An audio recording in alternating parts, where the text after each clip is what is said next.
da igreja para a leitura do capítulo 55 de Isaías. Capítulo 55, a partir do versículo 6. Isaías 55, do 6 ao 11, a palavra do Senhor diz assim: Buscai ao Senhor enquanto se pode achar, invocai-o enquanto está perto. Deixe o ímpio o seu caminho e o homem maligno os seus pensamentos, e se converta ao Senhor, e se compadecerá dele. Torne para o nosso Deus, porque grandioso é em perdoar, porque os meus pensamentos não são os vossos pensamentos, nem os vossos caminhos meus caminhos, diz o Senhor. Porque assim como os céus são mais altos do que a terra, assim são os meus caminhos mais altos que os vossos caminhos, e os meus pensamentos mais altos do que os vossos pensamentos. Porque assim desce a chuva e a neve dos céus, e para lá não tornam, mas regam a terra e a fazem produzir e brotar, e dar semente ao semeador e pão ao que come. Assim será a minha palavra que sair da minha boca. Ela não voltará para mim vazia, antes fará o que me apraz, e prosperará naquilo para quem enviei. Amém. Continuaremos louvando ao nosso Deus, enquanto buscas ao nosso Senhor. Quero relembrar com a igreja um versículo que se encontra em 1 Pedro, e é muito conhecido. Vós sois nação santa, povo adquirido, raça eleita, chamados para anunciar as virtudes daquele que já vos chamou das trevas para a sua gloriosa luz. Nós somos esse povo a quem Deus chama hoje para sermos sal da terra e luz do mundo. E eu quero convidar você para adorarmos como povo, como raça eleita, o reino em quem nós podemos chamar de irmãos uns aos outros, adorarmos a Deus, dizendo: Tu és santo, digno de louvor e de ser adorado nesta noite por nós aqui como igreja. Vamos adorar o Senhor cantando Teu povo.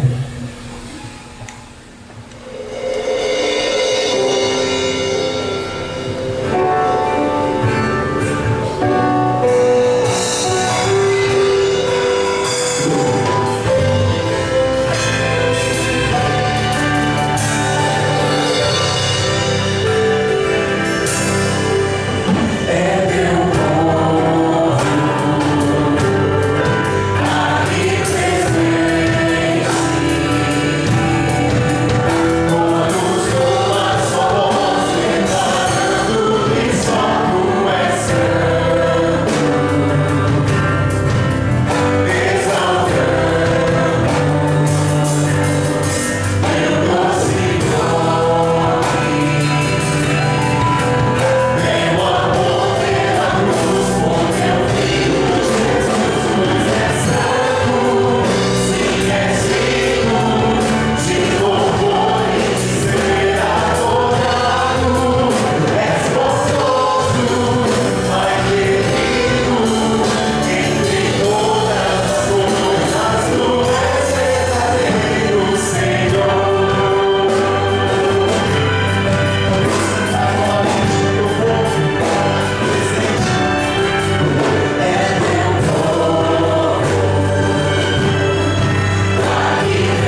Senhor que aquele que confia e continua buscando seus caminhos pode sentir-se abrigado, seguro pelo Senhor. Por isso, nós iremos cantar uma canção nova. Então, se os irmãos quiserem assentar-se, fiquem à vontade. Ela tem como título Adorador. E eu peço a você que reflita nessa letra que será cantada pelo Madrigal Dominus, entregando ao Senhor sua oferta de adoração.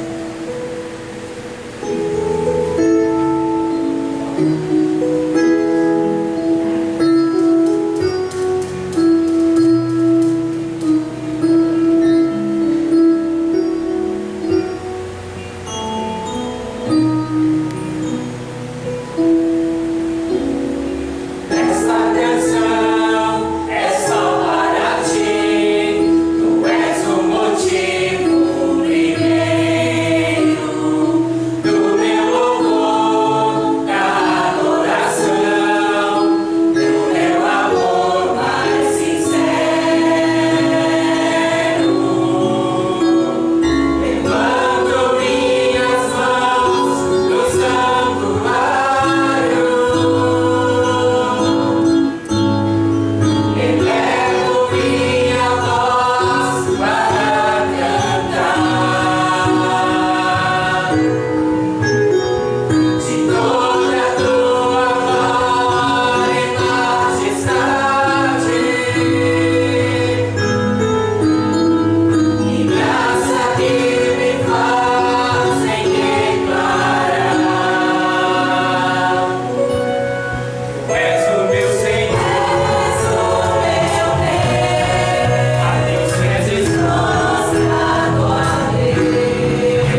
Graças a todos.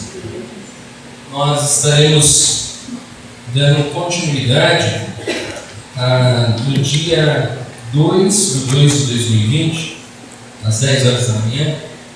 Eu falei sobre o próprio Evangelho, Gênesis 3:15. Quantos estavam aqui nesse dia, domingo de manhã?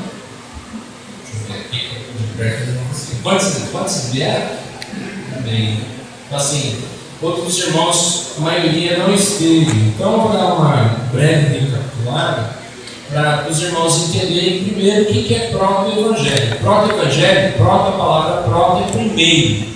Evangelho significa boas novas ou boas notícias. Então, a primeira boa notícia, as primeiras boas novas. E as primeiras boas novas, elas foram anunciadas lá no Éden, quando Deus quando Adão e Eva, na verdade, eles pecaram, desobedeceram a Deus, eles tiveram que ser punidos, sofreram a consequência do pecado, mas antes de Deus expulsá-los, Deus deu uma boa notícia para eles. E esse dar a boa notícia mostra que Deus não abandonou a humanidade. O homem não está aí abandonado pelo seu Criador. Na verdade, o Criador, ele já sabia que o homem ia pecar. E por saber que o homem ia pecar, ele quis dar essa boa notícia, que eles não seriam desamparados se eles confiassem no Senhor e na sua promessa. Então eu convido os irmãos primeiro para nós abrirmos em Gênesis 3:15, para nós entendermos melhor sobre esse texto. Eu creio que um dos textos mais conhecidos é aquele de João 3,16. Todos conhecem João 3,16, mas eu creio que todos deveriam também conhecer Gênesis 3,15, porque Gênesis 3,15 é uma promessa de Deus, essa boa notícia, esse primeiro evangelho, a primeira boa notícia. E o cumprimento dessa primeira boa notícia está em João 3,16. Então, Gênesis, primeiro livro, capítulo 3, versículo 15. Porém, a inimizade entre você e a mulher, entre a sua descendência e o descendente dela. Este lhe ferirá a cabeça e você lhe ferirá o calcanhar. Algumas pessoas têm uma interpretação errada, tem uma seita que chama só Jesus. Essa seita, reverendo Branham, ele até era um batista e na verdade ele começou a querer estudar sozinho a Bíblia de uma forma errada e começou a fazer algumas interpretações erradas da Bíblia. Então, só para vocês terem uma ideia um pouquinho sobre essa seita, eles não acreditam que Jesus Cristo, eles não acreditam na Trindade. Eles creem somente no nome de Jesus, que Jesus Cristo é o Pai, que Jesus Cristo ele próprio é o Filho e que Ele é o Espírito Santo. Então, até quando Jesus estava ali, falando com o Pai, clamando ao Pai, Pai, se for possível, passa de mim esse cálice, na verdade ele estava falando com Ele mesmo.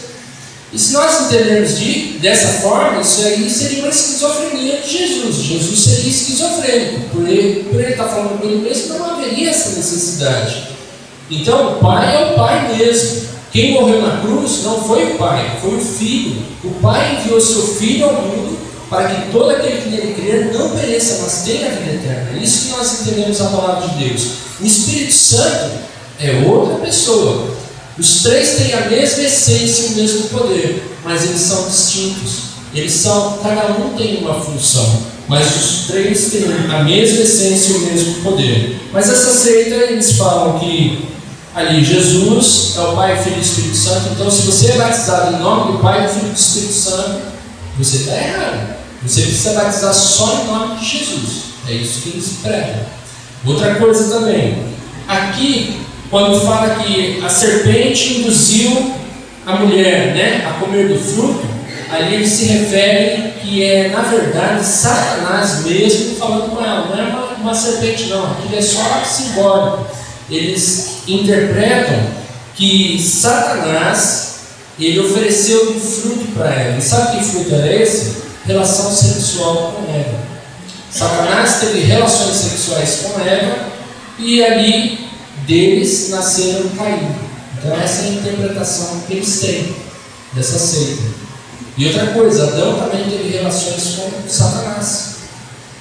E depois nós vemos que eles ali explicam que todos aqueles que são descendentes de Caim são filhos do diabo. E todos aqueles que são descendentes de Sete são filhos de Deus. Então é um absurdo, é muito grave isso daí. Se nós olharmos no capítulo 4, versículo 1, nós vamos ver que isso aí totalmente cai por terra, essa teoria dele. Adão teve relações com Eva, sua mulher, e ela engravidou e deu à luz Caim. Então não tem nada a ver. Então por isso, irmãos, que a importância de nós estudarmos a palavra, nos aprofundarmos mais na palavra de Deus. É importante que os irmãos, aqueles que não têm o hábito de participar da escola dominical, participem. Não venha somente aos cultos, não venha somente nos domingos de manhã, a partir das 10 horas. Você está perdendo a parte principal, que é o estudo da palavra de Deus. Se aprofundar, tirar essas dúvidas. Às vezes eu dou aconselho para casais, para algumas pessoas, e eles estão passando por problemas com os filhos, questão dessa cultura tão demoníaca, essa cultura que é totalmente contra a palavra de Deus, e às vezes os pais não sabem nem lidar com os filhos. Mas por quê? Porque eles não estão enraizados na palavra. Eles não criaram uma base sólida da sua fé em Cristo Jesus. Então, a importância de nós compreendermos a palavra de Deus. E hoje nós vamos procurar entender um pouquinho mais sobre essa promessa de Deus feita aqui em Gênesis capítulo 3, versículo 15. Então, quando diz, porém, inimizade entre você e a mulher, aqui está se referindo à serpente, mas com relação a Satanás, o antigo dragão. É claro que quem enganou Eva foi a serpente mesmo, a animal. Mas quando o Senhor está se referindo em Gênesis 3,15, aí Deus já não está falando mais com a serpente animal. Ele está falando diretamente com Satanás. Olha, Satanás, porém inimizade entre você e a mulher. A mulher, se nós entendermos assim, que Deus colocou inimizade entre as mulheres, seria muito estranho. Porque tem mulheres que às vezes adestram cobras. Então não faz sentido isso. Dizer que seria então com Eva ou Maria, mãe de Jesus, também não faz sentido. Alguns intérpretes, teólogos, eles vão dizer que a mulher aqui se refere à humanidade, então por inimizade entre você, Satanás, e a humanidade. E outros intérpretes, eles vão dar a ideia que aqui a mulher se refere a Israel, a nação de Israel, aonde nasceria o Messias, o Filho de Deus. Então Satanás tentaria fazer de tudo para destruir a nação de Israel. Por quê? Porque dali veio a promessa de Deus, que ele enviaria o Salvador para salvar o povo dos seus pecados. Eu me apoio mais nessa segunda interpretação, que a mulher aqui se refere a Israel. Então, porém, inimizade entre você, Satanás, e a mulher que se refere à nação de Israel. Entre a sua descendência, significa o quê? Todos aqueles que estão sujeitos a Satanás.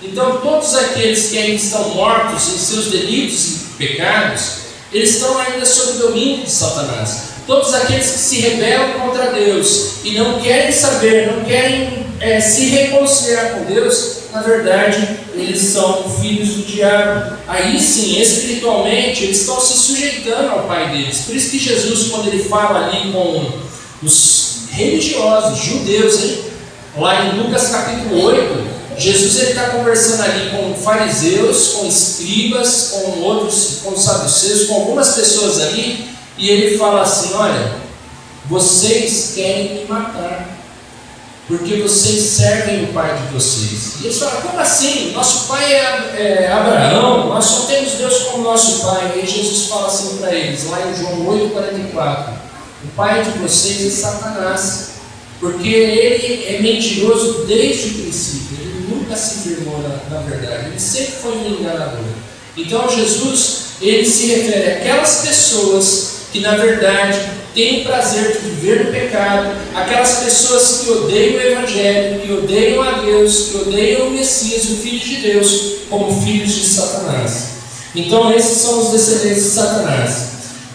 Porém, inimizade entre você, Satanás e a mulher, Israel, entre a sua descendência, todos os que estão sujeitos a Satanás, e o descendente dela. Quem é o descendente da nação de Israel? O prometido, o Messias, o ungido de Deus, o Cristo, Jesus Cristo.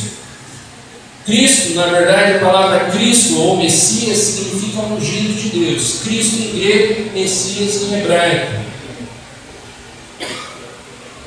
Este lhe ferirá a cabeça. Quem ferirá a cabeça da serpente, da antiga serpente, do dragão, que é Satanás?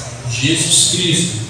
E você, Satanás, lhe ferirá o calcanhar. Então, Gênesis 3,15, essa promessa profética acerca de Jesus Cristo, e nós já havíamos falado que ele se cumpriu. Alguns podem depois anotar aí e conferir em casa, Gálatas 4,4, Lucas 2,7, Mateus do capítulo 1, versículo 21 ao 23 e Apocalipse 12,5. Esses textos, eles mostram e comprovam que Jesus Cristo, ele já veio, o Messias. E nós falamos sobre Jesus Cristo, na pregação anterior, nós falamos que Jesus Cristo, ele feriu a cabeça da serpente, ou irá ferir a cabeça da serpente, de Satanás.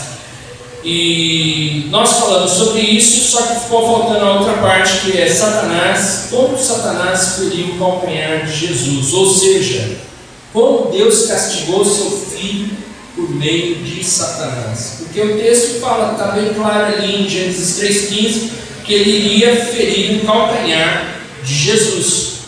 Como assim? Como que nós podemos entender? Então, como nós já falamos sobre Jesus feriu a cabeça de Satanás, nós vamos ver agora com relação ao calcanhar. Depois nós voltamos a relembrar o que nós ouvimos na pregação anterior. Como Satanás feriu o calcanhar de Jesus? Será que Satanás ele tem esse poder para tocar em Jesus e feri-lo? Fazer qualquer coisa grave, sendo ele o Filho de Deus, o Criador dos céus e da terra? Para nós entendermos um pouquinho, senão os irmãos vão achar que eu sou herege e falando, poxa, eu estou falando, o pastor está querendo dizer então que Jesus feriu, Satanás feriu Jesus na cruz, como assim, né? Então, para os irmãos não entenderem de forma errada, vocês se lembram de Jó? Quando Satanás se apresenta na presença de Deus com os anjos, e aí Deus fala assim para Satanás: de onde vem Satanás? Ele fala: que pode ir pela terra, que vai guiar. E aí Deus fala assim para ele: você viu meu servo Jó? Servo temente, fiel, que guarda a minha palavra, que evita o mal. Aí o que Satanás fala para ele? Para Deus: ele te serve. Ele faz todas essas coisas porque o Senhor cerca ele de bênçãos, como se fosse uma cerca, né? Protegendo ele. O Senhor protege ele de bênçãos. Tira essa cerca, tira essa proteção dele, essas bênçãos dele, para ver se ele vai te negar. E o que Deus fala para Satanás? Vamos ver? Jó, capítulo 1, um pouquinho mais à frente, antes de Salmos. Se você não conhece bem, abra no meio da Bíblia, você vai encontrar Salmos, é só voltar um pouquinho e você vai encontrar Jó. Jó capítulo 1.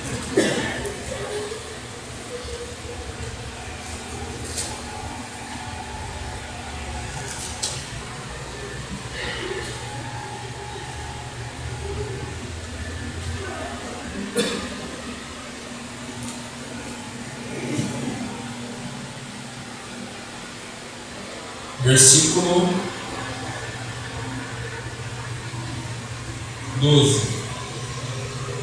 Então, depois desse diálogo, o que o Senhor responde para Jó? Jó 1,12. O Senhor disse a Satanás: pois bem, tudo que ele possui está nas suas mãos, apenas não toque nele. Quando diz apenas não toque nele, significa a alma dele lhe pertence. Não toque em sua alma. Você pode tirar tudo dele, menos a alma dele. A alma dele lhe pertence. O que Satanás faz? Naquele dia, Jó perde todos os seus bens, todas as suas propriedades, até funcionários, e no mesmo dia ele perde 10 filhos. Quem foi que fez isso? Satanás. O Senhor diz: pois bem, tudo que ele possui está em suas mãos, apenas não toque nele. Mas como Satanás fez isso? Com a permissão de Deus, com a autorização de Deus. Se Deus não autorizasse, Satanás não poderia relar um dedo sequer em Jó. A palavra de Deus diz assim em Lamentações 3, 37 e 38: ninguém fala ou faz acontecer sem que Deus eterno tenha decretado. Tanto as bênçãos quanto as desgraças vêm por ordem do Altíssimo.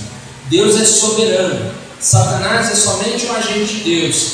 Claro que se Satanás se deixasse nas mãos dele, ele acabaria com tudo. Mas ele só não pode fazer isso, porque Deus continua sendo soberano.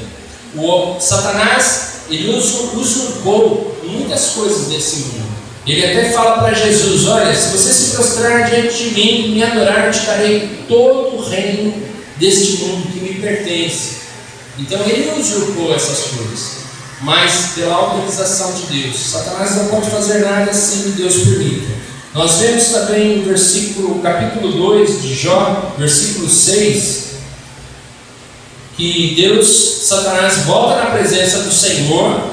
Deus pergunta para Satanás de onde ele vem, ele fala que vai guiar pela terra, e aí o Senhor fala assim: e aí, você viu meu servo Jó? Continua temente e fiel a mim, ele não me negou. Por quê? Porque quando aconteceu tudo aquilo, Jó, ele caiu prostrado no chão, rasgou suas vestes e disse: olha, nu eu vim para esse mundo, não voltarei.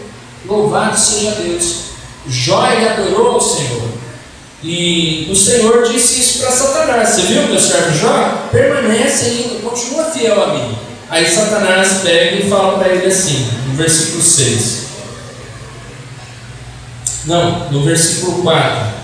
Pele por pele, respondeu Satanás, um homem dará tudo o que tem por sua vida. Estende a tua mão e fere a sua carne e os seus ossos, e com certeza ele te amaldiçoará na tua face. O Senhor disse, versículo 6, pois bem, ele está nas suas mãos, apenas poupe a vida dele. Veja bem o que Satanás fala aqui, no versículo 5. Estende a tua mão, ele dizendo para Deus, e fere a sua carne e os seus ossos, e com certeza ele te amaldiçoará. Não foi Deus que estendeu as mãos e nem feriu ali a Jó, mas o Senhor disse para Satanás: pois bem, ele está em suas mãos, apenas poupe a vida, quer dizer, a sua alma me pertence. E Jó ali, ele sofreu de uma doença muito grave, mas mesmo assim, a sua esposa, no ato de tanto desespero, disse para Jó: Jó, por que você não amaldiçoa Deus e morre? Você ainda continua servindo a Ele? Ele disse assim: mulher, você fala como tola. Se nós sabemos agradecer pelas coisas boas, por que não agradecer também pelas coisas ruins? Então, os irmãos entenderam? A questão de Satanás ferir o calcanhar de Jesus, ou seja, como Deus castigou o seu filho por meio de Satanás. Então nós vamos ver alguns textos onde nos fala, e nós vamos ter um pouquinho melhor dessa compreensão de como Satanás feriu o calcanhar de Jesus. 1 Pedro capítulo 2, versículo 22 ao 24. Próximo de Apocalipse, 1 Pedro capítulo 2, versículo 22 ao 24.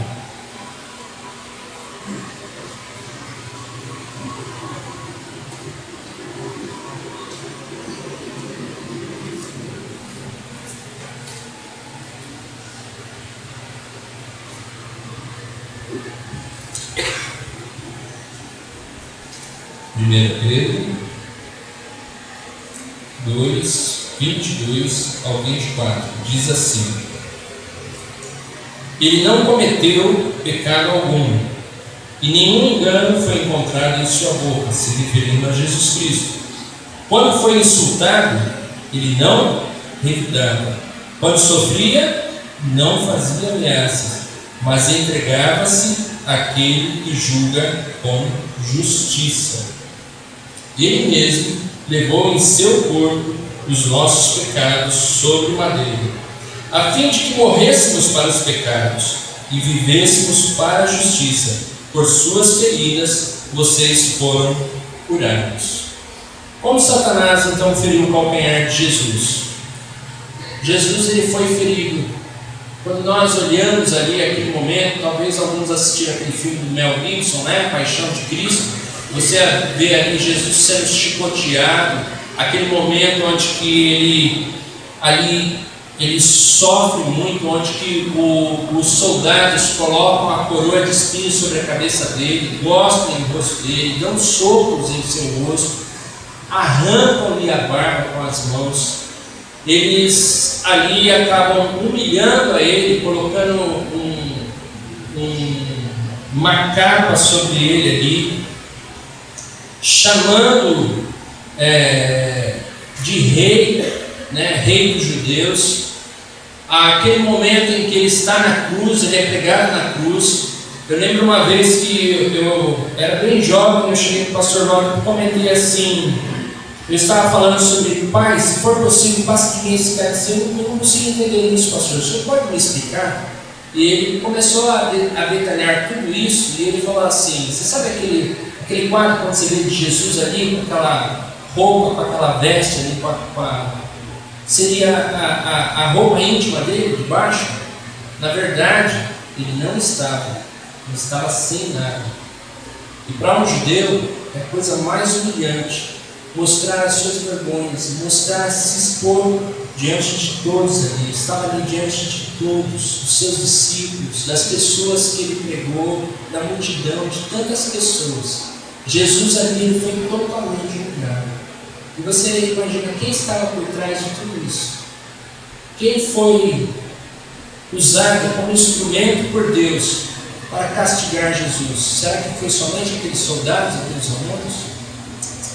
Satanás ali estava humilhando e fazendo sofrer. Mas tudo isso que Jesus passou, sabe o que ele passou? Na verdade, Jesus foi a propiciação pelos nossos pecados. Sabe o que é propiciação?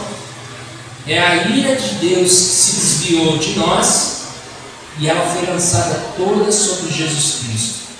Por isso que as pessoas não entendiam, os judeus não entendiam como que ele pode ser filho de Deus e ser tão maltratado dessa forma, humilhado desse jeito. Como ele pode ser nosso rei, o Messias, o Salvador, o nosso Salvador? Porque para os judeus eles queriam que tipo de Salvador? Aquele que viesse guerrear, lutar como Davi, vencer nações, tirar o povo daquela opressão. Era isso que eles queriam.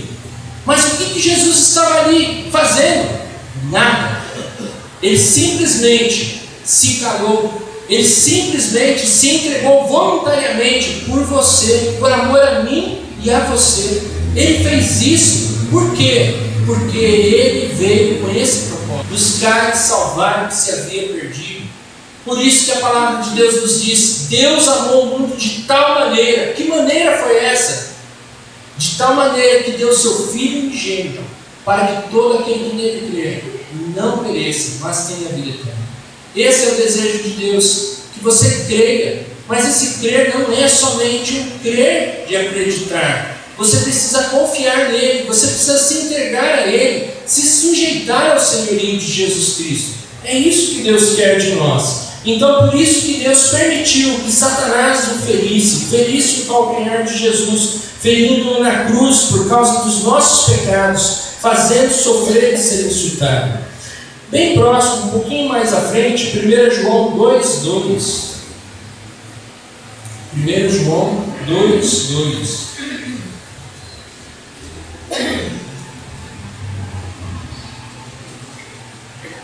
João 2:2 diz assim: Ele é a propiciação pelos nossos pecados, e não somente pelos nossos, mas também pelos pecados de todo o mundo. Você quer ver se a sua Bíblia ela está errada? O tradutor, a tradução da sua Bíblia, se não tiver a palavra propiciação, essa Bíblia eu aconselho você a não usá-la e não estar usando ela como uma fonte. Se está aí na sua Bíblia escrito assim, uma linguagem assim: Jesus é o sacrifício pelos nossos pecados. Isso é propiciação, mas tem outra versão que fala: Jesus é o sacrifício pelos nossos pecados. Se você tem essa versão, ela não está falando toda a verdade, porque a palavra propiciação significa que Ele, Jesus Cristo, é o sacrifício que desvia a ira de Deus, tirando os nossos pecados, e não somente os nossos, mas também o do mundo inteiro, de todo mundo. Olha só que profundo, né? Isso é importante também você procurar entender, compreender. Jesus é a propiciação pelos teus pecados. Ele foi o sacrifício para que a ira de Deus se desviasse de você e de mim e caísse totalmente sobre ele. Então, o que nós entendemos aqui? Que Satanás ele foi um instrumento de Deus, da ira de Deus, para castigar Jesus, que levou os nossos pecados. Ele foi somente um instrumento, mas imagina só o que Jesus passou ali, naquele momento. Isaías 52, agora capítulo 52 de Isaías, versículo 13. Isaías, Antigo Testamento, capítulo 52, versículo 13.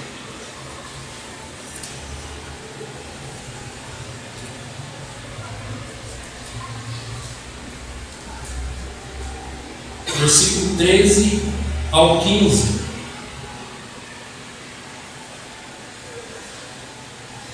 Veja, o meu servo agirá com sabedoria. Está se referindo a Jesus Cristo, é uma descrição de Jesus, o Filho de Deus. Será engrandecido e elevado e muitíssimo exaltado. Assim como houve muitos que ficaram pasmados diante dele, sua aparência estava tão desfigurada que ele se tornou irreconhecível como homem. Não parecia um ser humano. De igual modo, ele aspergirá muitas nações, e reis calarão a boca por causa dele. Pois aquilo que não lhes foi dito, verão, e o que não ouviram, compreenderão. Continuando, capítulo 53. Quem creu em nossa mensagem, e a quem foi revelado o braço do Senhor? Ele cresceu diante dele como um broto tenro e como uma raiz saída de uma terra seca.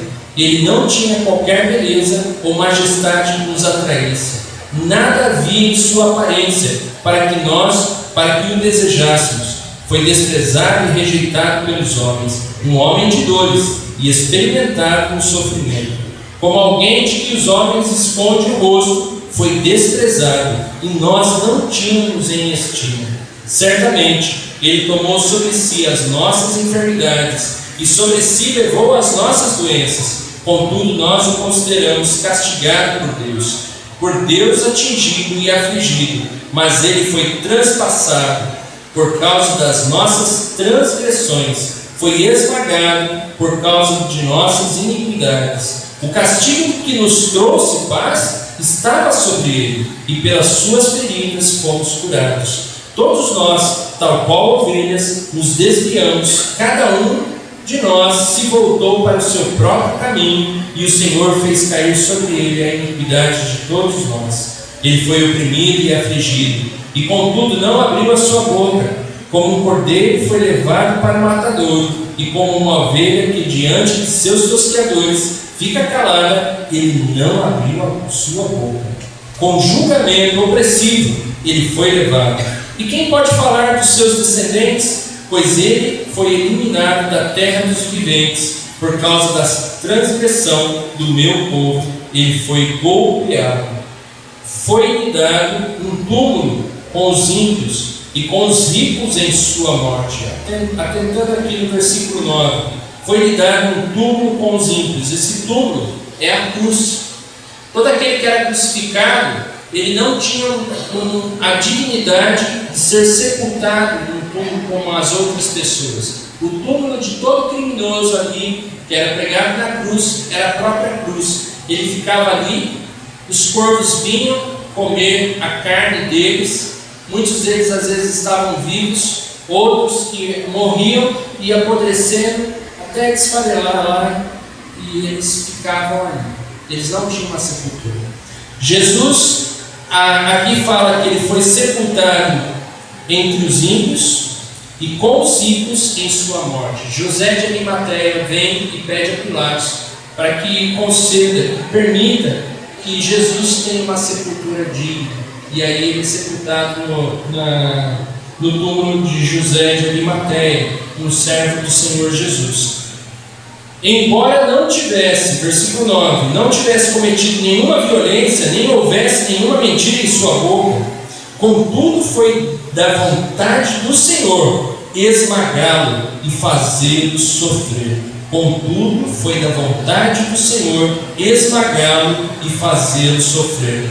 E embora o Senhor tenha feito da vida dele uma oferta pela culpa, ele verá sua prole e prolongará seus dias, e a vontade do Senhor prosperará em suas mãos. Depois do sofrimento de sua alma, ele verá a luz e ficará satisfeito. Pelo seu conhecimento, meu servo justo justificará a muitos e levará a iniquidade deles. Por isso, eu lhe darei uma porção entre os grandes, e ele dividirá os despojos com os fortes, porquanto ele derramou sua vida até a morte, e foi contado entre os transgressores, pois ele levou o pecado de muitos, e pelos transgressores intercedeu. Aqui é uma descrição bem detalhada sobre o que aconteceu com Jesus Cristo na cruz, o sofrimento, a morte dele, o castigo que ele sofreu.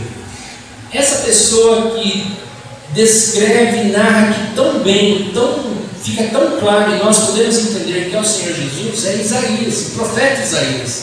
E Isaías não estava lá sentado vendo Jesus sofrendo. Isaías, ele nasceu há 700 anos antes do nascimento de Cristo.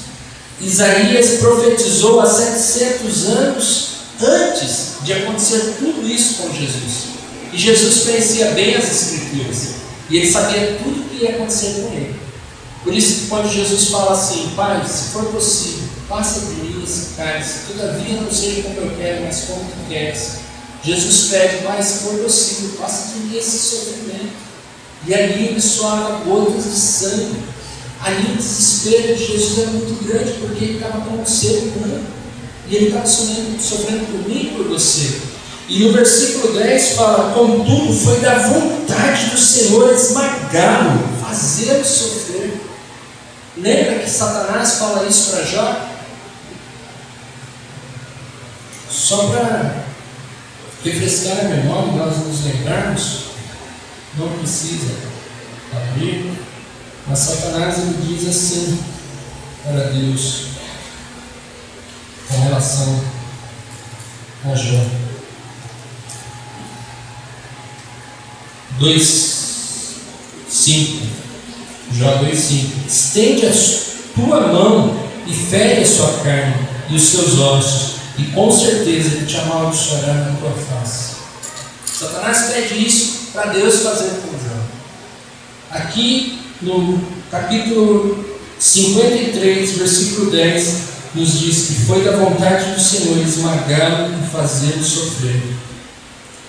Mas Jesus Cristo, ele se entregou por você. Ele sabia que tudo isso ele ia passar. Ele sabia que ele estaria entregue ali nas mãos do carrasco, não dos romanos, mas de Satanás, como instrumento de Deus para fazê-lo sofrer. Foi da vontade do Senhor que Satanás esmagasse e fizesse sofrer por Deus. Mas nós vimos que Jesus, ele não foi derrotado. Ali foi só um ferimento no calcanhar. E eu pergunto para você: ferir a cabeça e o calcanhar, qual a diferença? E qual o pior? Será que o calcanhar foi pior do que ferir a cabeça? Ferir a cabeça é um golpe mortal, ou seja, Jesus tirou totalmente o poder de Satanás. Já o ferimento no calcanhar significa que Deus deu autoridade para que Satanás ferisse seu filho na cruz, mas isso comparado à ressurreição é apenas um ferimento. Foi somente um ferimento, mas um ferimento que teve um preço muito alto. E tudo isso, quem merecíamos éramos nós. Nós merecíamos todo esse castigo. Jesus fez isso por você. Jesus feriu a cabeça de Satanás como? João 12:31, Atos 26:18 diz que ele expulsou Satanás desse mundo, tirando o poder de Satanás e daqueles que estão cegos nas trevas. Satanás continua enganando as pessoas, mas não com o mesmo poder. Ele não pode tocar nos filhos de Deus. Ele não pode continuar enganando as pessoas, impedindo que elas conheçam o Evangelho. Agora nós, como igreja, temos a responsabilidade e a missão de levar o Evangelho. Então a igreja está sendo despertada a entender que nós temos essa autoridade. Jesus Cristo nos deu autoridade para irmos e pregarmos o Evangelho a toda criatura. A palavra de Deus, o próprio Jesus disse assim, olha, que as portas do inferno não prevalecem sobre a igreja de Cristo. Nós, como igreja, temos que avançar e entrar no inferno e resgatar aqueles que estão perdidos, aqueles que estão mortos em seus delitos e pecados. E é claro que quem vai convencê-los do pecado, da justiça e do juízo é o Espírito Santo. Mas o nosso papel, a nossa responsabilidade é entrar no inferno. E onde é o inferno? O inferno está na vida das pessoas. As pessoas já estão no inferno, elas já estão separadas de Deus. Mas a boa notícia é que Deus está reconciliando elas com Ele, através do seu Filho Jesus Cristo. Então o que nós precisamos fazer? Abrir bem a nossa boca. Em Isaías Deus diz assim, abre bem a tua boca e eu a encherei. O que falta em nós é abrirmos os nossos lábios, é falarmos de Jesus Cristo a outras pessoas, é nos preocuparmos mais com a salvação das pessoas, de nossos familiares, amigos, colegas e parentes, do que nós nos preocuparmos somente com a vida material, com status, com bem-estar, com saúde. Quando você somente ora, pedindo somente pela saúde, pelo bem-estar da sua família, e não se preocupa com a salvação, tem coisa errada aí. Isso significa que não há um discernimento, um entendimento, que elas continuam nas trevas, perdidas, e se morrer hoje elas vão para o inferno. Então nós precisamos nos preocupar com a nossa família, com a salvação. Romanos 5, 18 e 19 mostra que Jesus feriu a cabeça de Satanás, tirou o poder de Satanás, trazendo vida àqueles que estavam mortos do pecado por meio da justificação pela fé.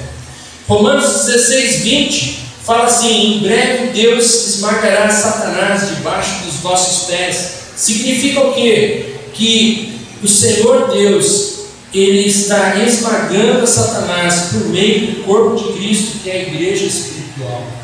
Quando a igreja avança e ela prega o Evangelho, Satanás está perdendo o seu poder. Em Hebreus 2, 10, 11, 14 e 15, nós vimos também que Jesus Cristo, Ele destruiu o poder que Satanás tinha sobre a morte e que afligia as pessoas. Satanás, ele tinha o poder da morte, hoje ele não tem mais. Quem tem o poder da morte? Jesus Cristo. E eu quero concluir com os irmãos Apocalipse, capítulo 20. Apocalipse 20, perdão, Apocalipse 12.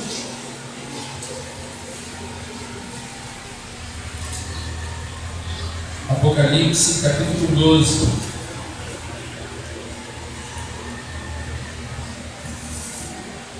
Versículo 9 ao 12. Apocalipse 12, 9 ao 12. O grande dragão foi lançado fora. Ele é a antiga serpente, chamado Diabo ou Satanás, que engana o mundo todo. Ele e os seus anjos foram lançados à terra. Então ouvi uma forte voz dos céus que dizia: agora veio a salvação, o poder e o reino do nosso Deus e a autoridade do seu Cristo, pois foi lançado fora o acusador de nossos irmãos, que os acusa diante do nosso Deus dia e noite. Eles o venceram pelo sangue do Cordeiro e pela palavra do testemunho que deram, diante da morte, não amaram a própria vida. Portanto, celebrem os céus e os que nele habitam, mas ai da terra e do mar, pois o diabo desceu até vocês. Ele está cheio de fúria, pois sabe que lhe resta pouco tempo. E capítulo 20, versículo 10. Apocalipse 20, 10. O diabo que enganava foi lançado no lago de fogo que arde com enxofre, onde já havia sido lançados a besta e o falso profeta. Eles serão atormentados dia e noite para todos. Aqui é o final, é o triunfo final, aonde ele será totalmente aniquilado. O que nós precisamos fazer como igreja? Nós precisamos ouvir o chamado de Jesus. Jesus nos deu autoridade para irmos e pregarmos o Evangelho a toda criatura, fazermos discípulos e continuarmos ensinando até que Ele volte. Como igreja, nós temos feito isso. Isso é para nós pensarmos. Se nós não temos feito como membros, como igreja, nós não temos anunciado o Evangelho, nós não temos feito discípulos, nós estamos desobedientes ao Senhor Jesus. E Ele irá se entristecer muito. Isso não quer dizer que nós vamos perder a nossa salvação, mas significa que nós estamos sendo submissos ao nosso, aquele que se sacrificou por nós, que morreu pelos nossos pecados, que derramou o seu sangue. Como atitude de gratidão, como igreja, nós devemos ouvir o grito de Jesus e fazer isso, porque isso é o certo e é importante em nossas vidas. Nós levarmos o Evangelho, continuarmos anunciando o Evangelho e não sendo crentes que estejam dormindo na fé. Por isso que o Senhor Jesus disse: ó, tu que dormes, desperta, ó, tu que dormes, e Cristo te resplandecerá.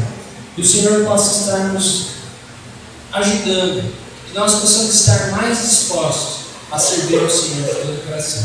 Que Deus nos abençoe.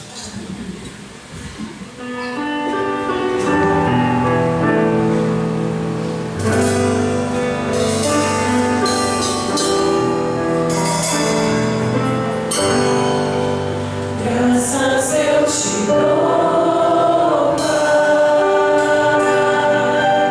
pelo preço que pagou, sacrifício de amor.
Deus protetor, todo o tempo presente.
Deus, em nome de Jesus Cristo, autor e consumador da nossa fé e da nossa salvação, nessa noite, ó Deus, nós estamos diante da Tua presença, em culto, esse culto, ó Deus, que é direcionado, ó Deus, para a glória e para o louvor do Teu nome. A Tua igreja reverencia ao Senhor, queremos, ó Deus, continuamente servir ao Senhor, andar com o Senhor, porque foi o Senhor que nos criou, foi o Senhor que nos deu também, ó Deus, a salvação em Cristo Jesus. Nessa noite nós temos, ó Deus, as nossas necessidades, temos, Senhor, as nossas enfermidades, temos as nossas preocupações. E nesse momento, ó Deus, eu coloco diante do Teu altar, diante, ó Deus, do Senhor, as necessidades, ó Deus, da Tua igreja. Deus, em nome de Jesus, o Senhor é poderoso para curar. Ó Deus, todos aqueles que estão enfermos, ó Deus, estão apresentando diante do Senhor, Deus, o seu ente querido que está enfermo. O Senhor é poderoso, ó Deus, para curar, para restaurar. Basta um simples toque, ó Deus, o Senhor cura e restaura. Assim, ó Deus, nós te louvamos, porque tu és um Deus de cura. Faça-se a tua vontade, ó Deus, na vida do meu irmão, na vida da minha irmã, ó Deus, que porventura esteja enfermo.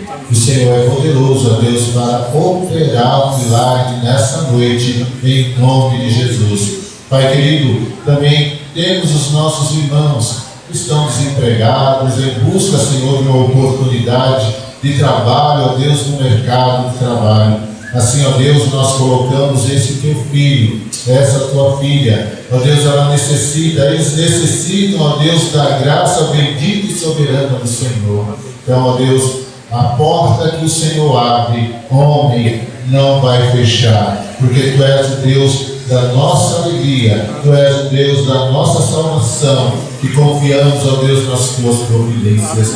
Pai querido, os dias são difíceis, os dias são maus, ó Deus, o gênero humano, cada dia que passa, vai se corrompendo, vai deixando, ó Deus, de lado, ó Deus, tudo aquilo que é espiritual e vai se envolvendo nas coisas materiais, em busca dos prazeres, em busca, ó Deus, daquilo que satisfaz a sua alma, o seu espírito. Ó Deus, que nesse período, onde é denominado a festa, Senhor, carnavalesca, ó Deus, que o Senhor tenha misericórdia do teu povo. Ó Deus, nós que aqui estamos, ó Deus, nós queremos buscar ao Senhor, queremos nos entregar corpo, alma e espírito, para que o Senhor se alegre, ó Deus, pelo menos com essa igreja local, que tem buscado, ó Deus, a tua presença, tem glorificado o teu nome. Deus Santo, santifica, Senhor, a tua igreja. Nós queremos a cada dia, a cada momento, santificar as nossas vidas, porque reconhecemos, ó Deus,